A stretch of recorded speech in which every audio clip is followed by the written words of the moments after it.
Hello everyone, অনুপমার কিচেনে সবাইকে welcome. আজকে বাড়িতে বানিয়ে নিয়েছিলাম পটলের খোসা বাটা। এই পটলের খোসা বাটা দিয়ে কিন্তু এক থালা ভাত অনায়াসেই শেষ হয়ে যাবে। তো আমি কিভাবে বাড়িতে বানিয়েছিলাম এই পটলের খোসা বাটা তোমাদের সঙ্গে শেয়ার করি। তার আগে আমি ভালো মতন করে এক থালা ভাত তৃপ্তি করে খেয়ে নেব। তো তোমরা দেখো আমি কতটা তৃপ্তি করে এক থালা ভাত আমি খেয়ে নিচ্ছি। দারুণ হয়েছিল, অসাধারণ। তোমরা অবশ্যই বাড়িতে এভাবে ট্রাই করবে। এই পটলের খোসাটা আমরা ফেলে দিই, না ফেলে এই পটলের খোসা দিয়ে কিন্তু অসাধারণ একটা রেসিপি করা যায়। দেখো পটলের আমি আলু পটল দিয়ে মাছের ঝোল করেছিলাম, তো পটলের খোসাগুলোকে ফেলে দিতে হবে। তো ভাবলাম যে আজকে এই পটলের খোসা দিয়ে কিছু একটা রান্না করা যাক। পটলের খোসা বাটার জন্য প্রথমে এই পটলের খোসাগুলোকে কেটে নিয়ে ভালো মতন করে জলে 3-4 বার করে ভালো মতন করে ধুয়ে নিতে হবে, যাতে কোনো বালিভাব বা নোংরা না থাকে।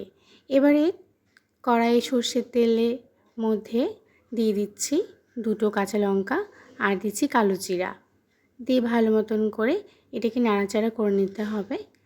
তারপরে এর মধ্যে দিয়ে দেবো রসুনটা দিয়ে খানিকক্ষণ ভাজতে হবে, যতক্ষণ না রসুনটা লালচে ভাব আসছে। দেখো লালচে ভাব চলে এসেছে। এবারে আমি পটলের খোসাগুলোকে এর মধ্যে ছেড়ে দেব। এবার পরিমাণ মতন লবণ আর পরিমাণ মতন হলুদ এর মধ্যে দিয়ে দেব, দিয়ে এটাকে ভেজে নিতে হবে। একদম কিন্তু লো হিটে ভাজতে হবে, আর যেন বেশি কড়া করে ভাজলে কিন্তু হবে না, একদম নরম নরম করে ভাজতে হবে লো হিটে।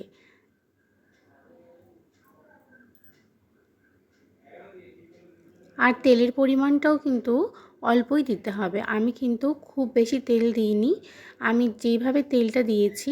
তো এবার পরিমাণ মতন অনুযায়ী তোমাদের তেল দিতে হবে। এবারে দেখো খোসা বাটাটা ভাজা হয়ে গেছে, এবার আমি ছাঁকতে দেবো এখানে। এই যে আমি ছুঁলি দিয়ে ভালো মতন করে তেলটা বের করে নিচ্ছি ছেঁকে ছেঁকে।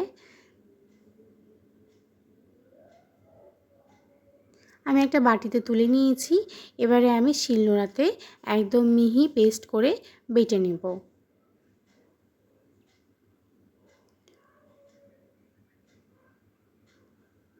আমি দুবারে বেটেছি, একদম ভালো মতন করে পেস্ট করে বাটতে হবে।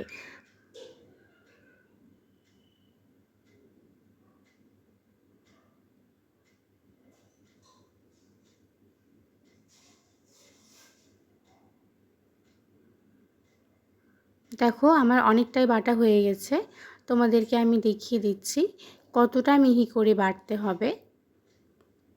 দেখো একদম দানা দানা ভাব যাতে না থাকে, একদম মিহি করে পেস্ট করে বেটে নিতে হবে। এবার ভালো মতন করে আমি চেঁচে শিলপাটা থেকে বাটির মধ্যে তুলে নেব। এবারে একটা থালার মধ্যে ভাত বেড়ে নিতে হবে, তার সঙ্গে নিয়েছি পটলের খোসা বাটা আর নিয়েছিলাম একটু আলু ভাজা দিয়ে এবারে আমি ভাত থেকে ভালো করে চটকে মেখে তৃপ্তি মতন করে খেয়ে নিয়েছি। তোমরা বাড়িতে অবশ্যই ট্রাই করবে। আর কে কে এই পটলের খোসা বাটা খেয়েছো আমাকে কমেন্টে অবশ্যই জানিও। ভিডিওটা কেমন লাগলো কমেন্টে জানিও। আমার ভিডিও ভালো লেগে থাকলে লাইক কমেন্ট আর শেয়ার করে দিও। আর নতুন হয়ে থাকলে অবশ্যই সাবস্ক্রাইব করে পাশে থেকো। চলো টাটা সবাইকে, দেখা হচ্ছে নেক্সট ভিডিওতে। Thank you.